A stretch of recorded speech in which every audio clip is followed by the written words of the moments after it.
সমগ্র দেশের সাথে সংগতি রেখে সীমান্ত চেতনা মঞ্চ পূর্বোত্তর কাছাড় জেলার উদ্যোগে ভারত বাংলাদেশ সীমান্তের বিভিন্ন স্থানে জওয়ানদের হাতে রাখি পরিয়ে রাখি বন্ধন উৎসব পালন করা হয়। সোমবার যথাক্রমে বিএসএফ এর মাসিমপুর ফ্রন্টিয়ার হেডকোয়ার্টার, নাদানপুর ভিওপি, মচিঘাট ভিওপি, বালিছড়া ভিওপি, পি নগর ভিওপি, মহাদেবপুর ভিওপি, লেবারপোতা ভিওপি, কীর্ণখাল ভিওপি, হরিনগর ভিওপি, চণ্ডীনগর ভিওপি, সাদিরখাল ভিওপিতে পৃথক পৃথকভাবে অনুষ্ঠানের আয়োজন করা হয়। এদিনের অনুষ্ঠানে ফ্রন্টিয়ার হেডকোয়ার্টার, ডিআইজি সহ বিএসএফ এর অন্যান্য আধিকারিকরাও উপস্থিত ছিলেন। তাছাড়াও কাছাড়ের পুলিশ সুপার কার্যালয়ে এসপি নোমান বাহাদুর সহ শিলচরের এপিআরও হেডকোয়ার্টারে গিয়ে কর্মীদের হাতে রাখি পরিয়ে দেওয়া হয় সীমান্ত চেতনা মঞ্চ পূর্বোত্তরের কাছাড় জেলা কমিটির তরফে। এই সময় উপস্থিত ছিলেন শিলচর নগরের সভাপতি ডাক্তার রাজদীপ দে, সাধারণ সম্পাদক রাজদীপ রায়, অরূপ সুন্দর দত্ত, দীপজানী চক্রবর্তী, জেলা কমিটির সম্পাদক Biswadeep Chakraborty, Bijoy Goswami, Ratnadeep Pal, Radharani Das, publicity secretary Manodhir Das, Brajalalpur sector সভাপতি জ্যোতির্ময় নাথ, সাধারণ সম্পাদক অজয় শুক্লবৈদ্য প্রমুখ।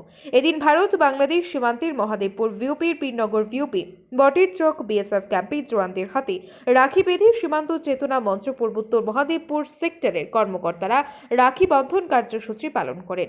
সীমান্ত সুরক্ষা বাহিনীর কর্মীরাও খুশি মনে রাখি পরেন এবং মিষ্টি মুখ করেন।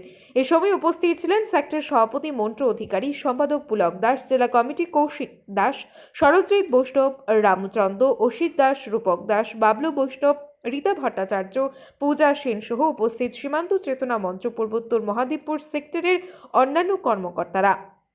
এদিকে সীমান্ত চেতনা মঞ্চ পূর্বোত্তর কীর্ণখাল সেক্টরের উদ্যোগে একল বিদ্যালয়ের কার্যকর্তাদের সঙ্গে নিয়ে কীর্ণখাল বিএসএফ ক্যাম্প এবং হরিনগর বিএসএফ ক্যাম্পে রাখি বন্ধন উৎসব পালন করা হয়। উপস্থিত ছিলেন সীমান্ত চেতনা মঞ্চ পূর্বোত্তর কীর্ণখাল সেক্টরের সভাপতি কাজল দাস, সহসভাপতি মনীন্দ্র কুমার দাস, সুসেন দাস, রথীশ রঞ্জন চক্রবর্তী, ননীগোপাল দে ও নিরুপম মালাকার।